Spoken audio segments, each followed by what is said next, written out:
यह डिक्टेशन 90 शब्द प्रति मिनट की गति से अमर उजाला समाचार पत्र के संपादकीय पेज से है।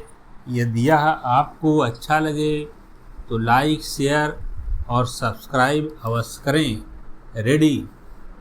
पिछले कुछ वक्त से देश में पेट्रोल और डीजल की कीमतों में कमी की अटकलें लगाई जा रही थीं, लेकिन इसराइल हिजबुल्लाह ईरान संकट की वजह से कच्चे तेल की आपूर्ति पर गहराता संकट भारत समेत दुनिया की उन अर्थव्यवस्थाओं की चिंताओं को बढ़ा रहा है जो अपनी ऊर्जा ज़रूरतों के लिए आयातित तेल पर निर्भर हैं। उल्लेखनीय है कि कुछ दिन पूर्व ईरान ने जब इस्राएली ठिकानों पर मिसाइलें बरसाई थीं, तभी कच्चे तेल की कीमत में कुछ तेज़ी दिखने लगी थी। लेकिन बाइडन के इस बयान के बाद कि इजराइल ईरान के तेल के ठिकानों को निशाना बना सकता है, कच्चे तेल की कीमतों में करीब 5% की वृद्धि हो गई, जिसमें पिछले 24 घंटों में कुछ और इजाफा हुआ है। हालांकि भारत में सार्वजनिक क्षेत्र की तेल व गैस विपणन कंपनियों ने अब तक पेट्रोल डीजल की कीमतों में कोई बदलाव नहीं किया है। लेकिन पश्चिम एशिया में हालात जिस तरह से बिगड़ रहे हैं, ऐसा होने की पूरी आशंका बनी हुई है।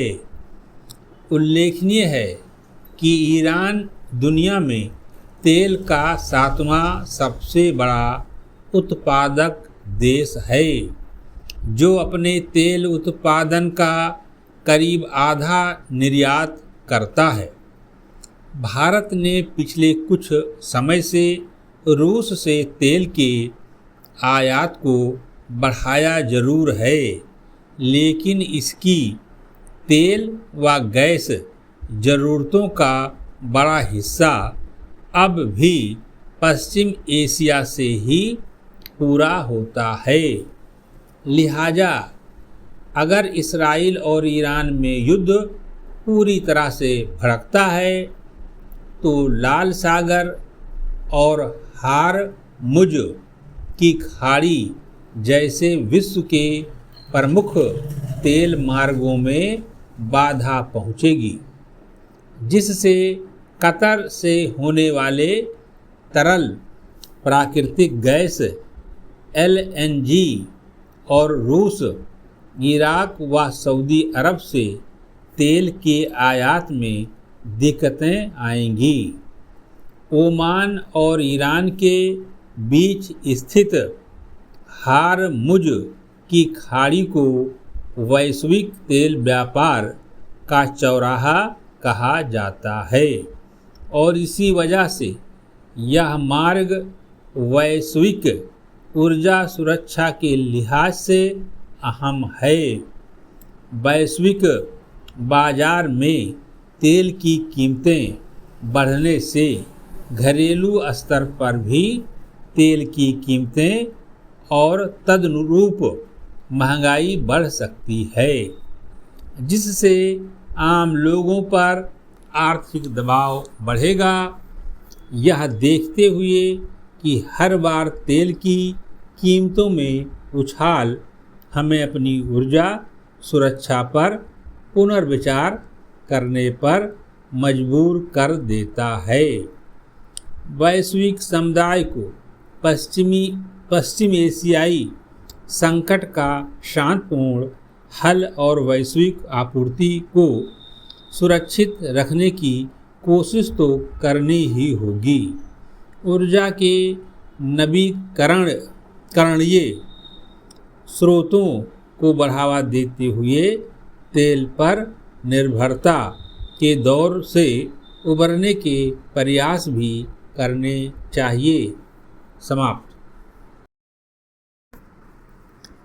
यह डिक्टेशन 90 शब्द प्रति मिनट की गति से अमर उजाला समाचार पत्र के संपादकीय पेज से है। यदि यह आपको अच्छा लगे तो लाइक, शेयर और सब्सक्राइब अवश्य करें। रेडी।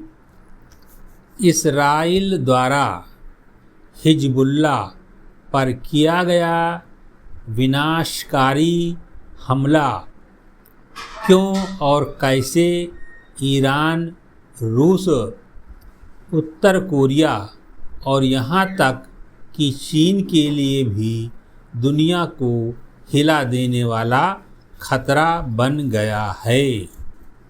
यह समझने के लिए हमें इसको उस व्यापक संघर्ष के संदर्भ में देखना होगा जिसने आज अंतर्राष्ट्रीय संबंधों में शीत युद्ध का स्थान ले लिया है। पिछले वर्ष 7 अक्टूबर को इसराइल पर हमास के हमले के बाद मैंने कहा था कि अब हम शीत युद्ध या शीत युद्ध के बाद के दौर में नहीं हैं। हम शीत युद्ध के बाद के दौर के बाद के युग में हैं। इसमें सब देशों के अस्थायी समावेशी गठबंधन और रूस, ईरान और उत्तर कोरिया के नेतृत्व में एक प्रतिरोधी गठबंधन के बीच संघर्ष चल रहा है। पैरा। समावेशी गठबंधन में शामिल सभी देश लोकतांत्रिक नहीं हैं, पर अपने भविष्य को अमेरिकी नेतृत्व वाले गठबंधन द्वारा सुरक्षित मानते हैं, जो जलवायु परिवर्तन जैसी वैश्विक चुनौतियों का सामना करने के लिए दुनिया को आर्थिक एकीकरण, खुलेपन और सहयोग के लिए प्रेरित कर रहा है, जबकि प्रतिरोधी गठबंधन में शामिल देशों का शासन क्रूर और अधिनायकवादी है, जो समावेशी दुनिया के प्रति अपने विरोध का उपयोग अपने समाजों के सैन्यीकरण को उचित ठहराने और सत्ता पर अपनी मजबूत पकड़ बनाए रखने के लिए करता है। चीन दोनों खेमों में बंटा हुआ है, क्योंकि समावेशी गठबंधन तक पहुंच पर ही उसकी अर्थव्यवस्था निर्भर करती है, जबकि सरकार का नेतृत्व प्रतिरोधी गठबंधन की अधिनायकवादी प्रवृत्ति और हितों को साझा करता है। पैरा। यूक्रेन, गाजा और लेबनान में चल रहे युद्धों को इस वैश्विक संघर्ष के संदर्भ में देखना होगा। यूक्रेन यूरोप की समावेशी दुनिया में शामिल होने की कोशिश कर रहा था। वह रूस के दायरे में आज़ाद होकर दायरे से आज़ाद होकर यूरोपीय संघ में शामिल होना चाहता था। इसराइल और सऊदी अरब संबंधों को सामान्य बनाकर पश्चिमी एशिया में समावेशी दुनिया का विस्तार करने की कोशिश कर रहे थे। रूस ने यूक्रेन को पश्चिम ब्रैकेट में यूरोपीय संघ और नाटो ब्रैकेट बंद में शामिल होने से रोकने का प्रयास किया और ईरान, हमास और हिजबुल्ला ने इसराइल को पूर्व ब्रैकेट में सऊदी अरब के साथ संबंध ब्रैकेट बंद में शामिल होने से रोकने का प्रयास किया।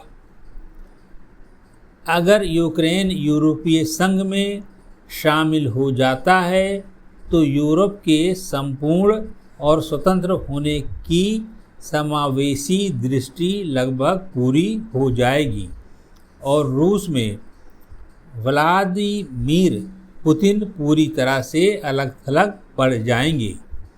दूसरी तरफ अगर इसराइल और सऊदी अरब के साथ संबंधों को सामान्य बनाने की अनुमति दी गई तो इससे न केवल उस क्षेत्र में समावेशी गठबंधन का व्यापक विस्तार होगा बल्कि यह ईरान और लेबनान में हिजबुल्ला, यमन में हुती और इराक में ईरान समर्थक शिया लड़ाकों के दुसाहसी प्रतिनिधियों को लगभग पूरी तरह से अलग थलग कर देगा, जो सभी अपने मुल्कों को विफल राष्ट्र में तब्दील कर रहे हैं।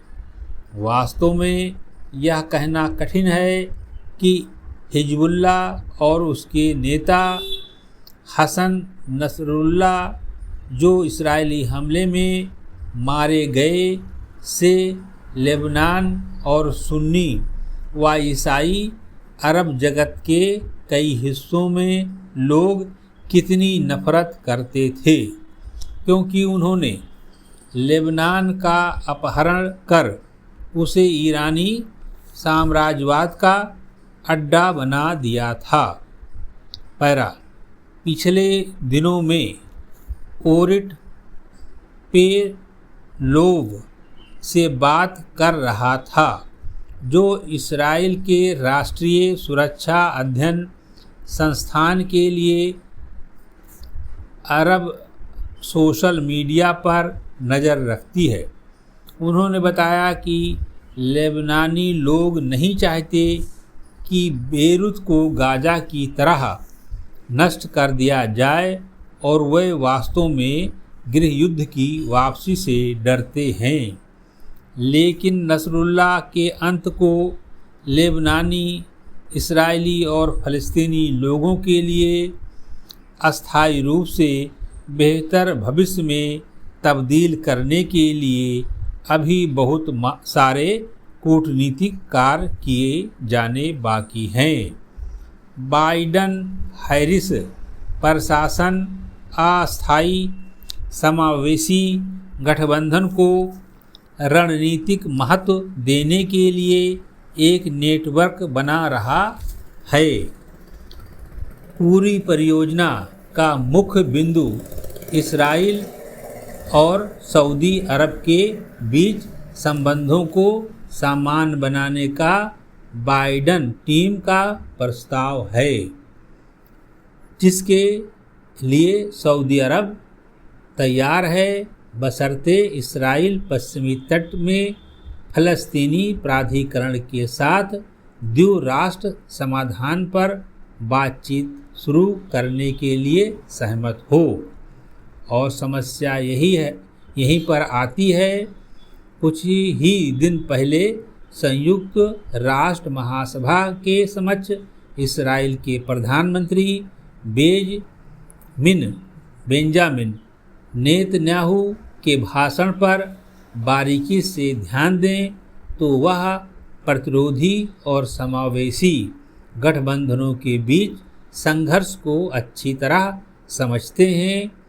वास्तव में यह उनके संयुक्त राष्ट्र भाषण का केंद्र बिंदु था।